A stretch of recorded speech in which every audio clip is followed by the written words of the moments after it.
There's a lot going on in the world of Magic the Gathering right now. We have more Baldur's Gate teasers, this time from the Commander decks. On top of that, we absolutely have to talk about what's going on with Meathook Massacre, and there are brand new teeny weeny Magic decks that we're going to talk about. Magic.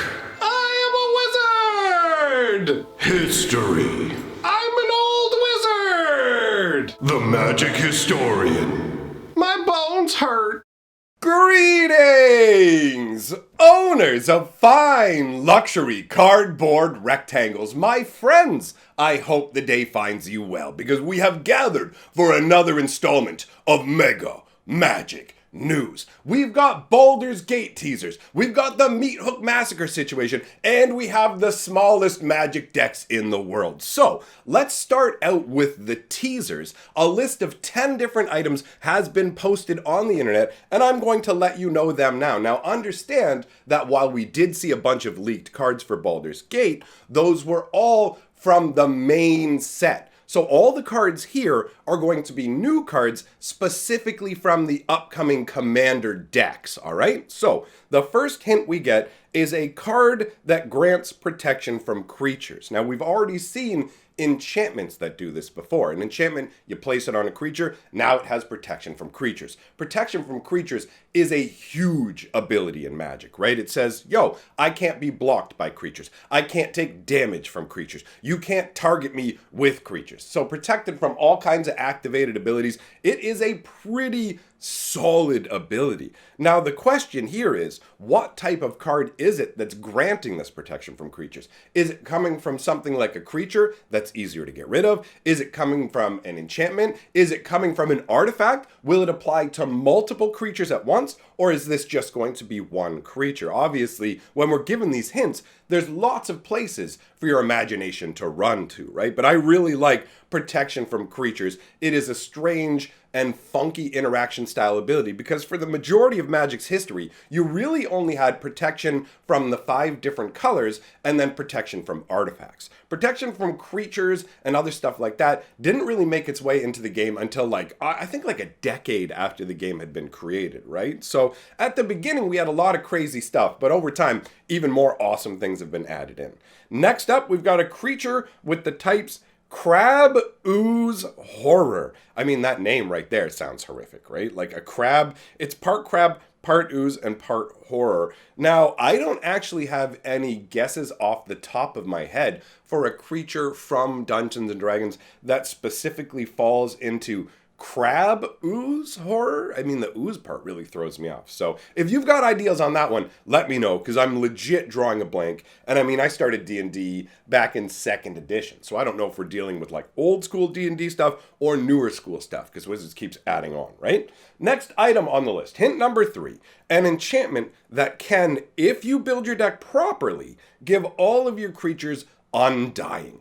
Undying is a very potent ability that basically says when the creature goes to the graveyard, if it did not have a +1/+1 counter on it, you bring the creature back from the graveyard and you put a +1/+1 counter on it, right? So we had an ability like that before called Persist, but Persist, the idea was a creature goes, when it comes back, it gets -1/-1 counter, and then when it goes, it's gone for good. Undying is the opposite, where not only are your creatures coming back, but they're coming back bigger. Now, clearly, with the way this is worded, the enchantment is going to be particular in how it works, right? It says if you build your deck properly. So it could literally just be an enchantment that says all elves gain Undying, all zombies gain Undying, and then all you have to do to meet the conditions of building your deck properly is to have, okay, well, I have to meet that tribal condition. So this is probably going to be somewhat not too powerful overall. My guess is going to be limited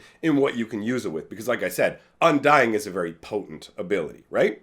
The next item on the list is hint number 4, a green member of the cycle we saw started in a previous Commander product.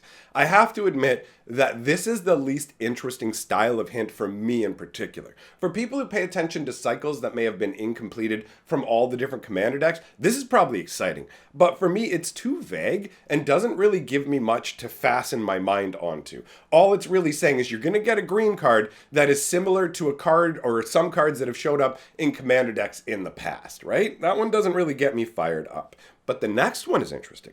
Hint number 5 is a card with a replicate cost that isn't mana, all right? So replicate basically lets you cast the spell with extra iterations of it, copying the spell. But in this case, you're not going to be using mana. So the additional cost could be a number of things, right? They could go pay life. They could go discard cards. They could go sacrifice creatures. They could go sacrifice lands. They could go sacrifice artifacts, sacrifice planeswalkers. There's all kinds of different options you have for the additional cost for the replicate here. And depending on what it is that's being replicated and the cost, this could be quite potent, right?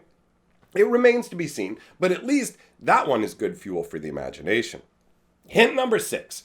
A card that has the ability which begins whenever a goaded attacking or blocking creature dies. So, this is clearly meant to capitalize on the goad ability, right? And it makes sense because goad is an interesting concept in that in a 2-player game, it doesn't work the same way. It basically just says that creature has to attack next turn. But in a bigger game where you have more players, all of a sudden you can force swings on other people. So having something that rewards you every time a goaded creature hits the graveyard, basically it's like, I'm going to make your guy start a fight. Then when he starts the fight, I'm going to go ahead and benefit from it because you're going to send it on over. Maybe it'll get in combat, you'll lose your dude, and then I get a benefit from it. Now, I feel like if you're building a deck around goading your opponent's creatures, you're kind of making yourself a target. But at the same time, if you can goad their creatures, it half doesn't matter that you're making yourself a target because they can't choose to come at you because of the goading, right? So I really find that goad is one of the most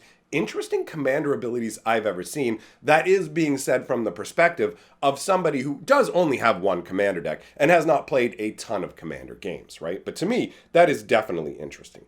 Hint number 7, a card we didn't do in Adventures in the Forgotten Realms that I've been asked for repeatedly, and no, it's not a legend. So, something that they didn't get in the original Adventures in the Forgotten Realm, and it's not a legendary. Now, one of the things that people have been batting around is the whole Fireball, because Fireball is a Dungeons & Dragons spell that we never saw. But we already know that Fireball is coming back in another way, and more importantly, it's not a reprint, right? So these are reprints, so it can't be that. And that really does leave the doors wide open to anything you can think of that exists in Dungeons & Dragons and is iconic, memorable, noticeable, but for some reason they skipped over it, right? We've got examples of characters like that in terms of, the biggest, most glaring one is Elminster. The fact that they didn't put Elminster in the first Dungeons & Dragons set is pretty much criminal. And a ton of people are like, yo, where's Elminster? So we know he's coming with this set,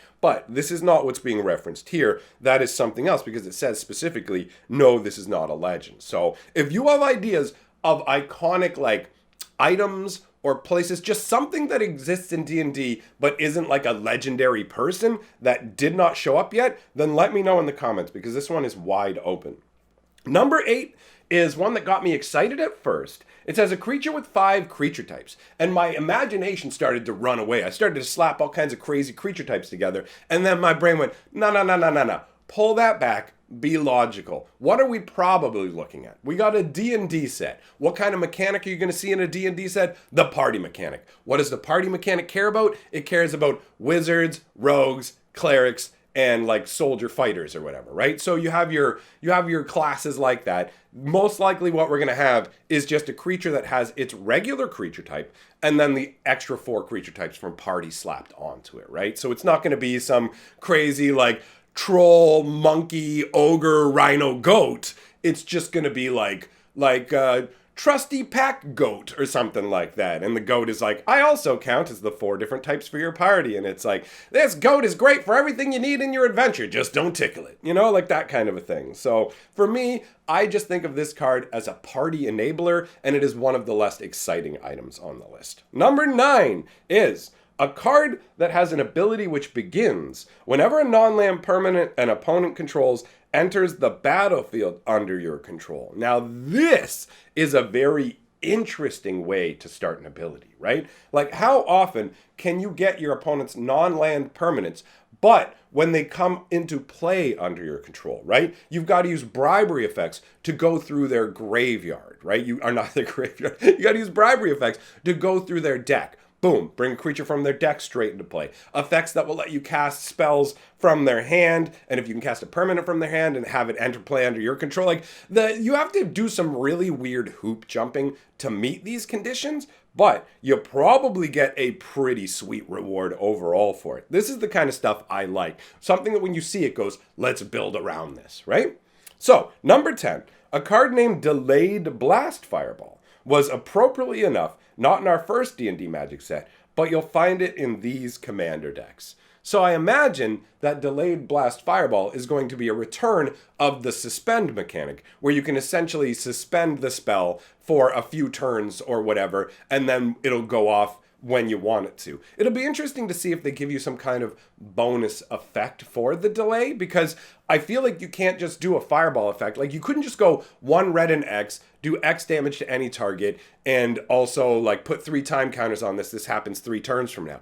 I feel like by making it a delayed blast, they're going to make it more powerful. So it might be like X plus 2 damage, but you have to wait 3 turns or something like that. Or maybe once you cast it, you can put it on the, like, you can just kind of have it ready to go. I don't know. I'm like really interested in how they're going to execute the Delayed Blast Fireball. So that wraps up the teasers. The next thing I want to talk about is what I am calling the Meathook Massacre ban warning. All right. Now, normally I've done videos like this in the past where I dedicate a whole video to talking about a card that is pretty much guaranteed to get banned and why it's a problem and what it all means. I did it with the, what was that one free spell from Throne of Eldraine, where it's like, dude, free spells, what are you doing? Nexus of Fate, there was a ton of cards. But either way, Meathook Massacre doesn't really warrant its own video at this point. But I do want to clue you guys into the fact that it is moving itself into prime positioning to become a ban candidate. Because Meathook Massacre is now representing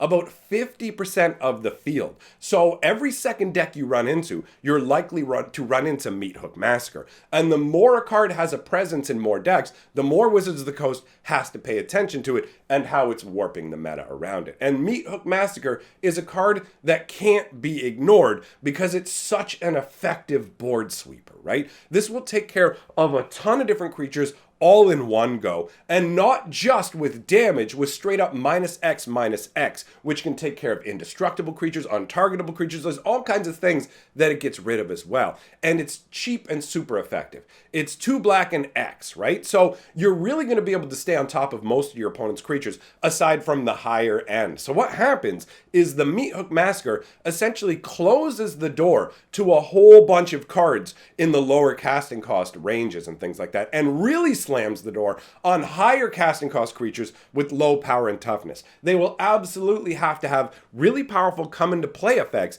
to be significant. Anything that needs to stick on the board is bad times when you're playing against the Massacre, and it's got that your opponent losing life, you gaining life silliness also tacked onto it. It is an incredibly efficient card. I only really see it moving upwards in usage, but it's not quite as insane as some of the cards we've seen in the past, in that depending on how the meta changes, Meathook Massacre could become less relevant. So right now, it's on the warning level, where if things continue, Meathook Massacre is going to get banned. I feel comfortable saying that. However, I don't feel comfortable saying that things will 100% continue the way they do, but it's time to be aware. If you got those massacres, they're worth a ton of money right now. You might want to consider dumping some of them off into the market just to move them off in case the hammer comes down. This is just my opinion, paying attention to what's going on with the markets, right? So it's up to you overall, not the markets, I should say, paying attention to what's going on with the formats and what's kind of picking up steam. But Meathook Massacre is now worthy of paying additional attention to. It's a candidate for banning, okay? So, last thing I want to talk about are the teeny-weeny magic decks. Okay, so these ones already exist, guys. You can see, look, I got the Nicol Bolas and a Johnny one, and I've got the Jace versus Vraska. And if you're wondering, yes, these are literally miniaturized copies of the entire deck. You can open these up. This little raisin box has tons of little tiny magic cards in it. Fully playable, usable decks. Just a miniaturized version. I don't know if you're like me, but there's something about these teeny tiny decks that just tickles my fancy. I'm a goat that is tickled by these for sure. So we've got Series 3 has just been announced. And it's a bit of a weird beast because they're bringing in one new one and one reissue, right? So we're getting the, what is it? The Theros Heroes versus Monsters as the new issue. So if you ever wanted that dual deck, they're doing it as the small deck. But they're also redoing this one. So they're redoing the Ajani versus Nicol Bolas, but this time they're including miniaturized life counters. They've upped the ante, and I got to admit, I really want it. I think that's super cool. Anyhow, that wraps up all of the magical news, my friends. Let me know your thoughts in the comments below. Big thank you to all of my patrons for supporting my channel. I've been doing some live streams over on Hatcher, so I'm going to leave a link down in the comment section in case you want to go check them out. Thanks for being here, my friends. See you next time.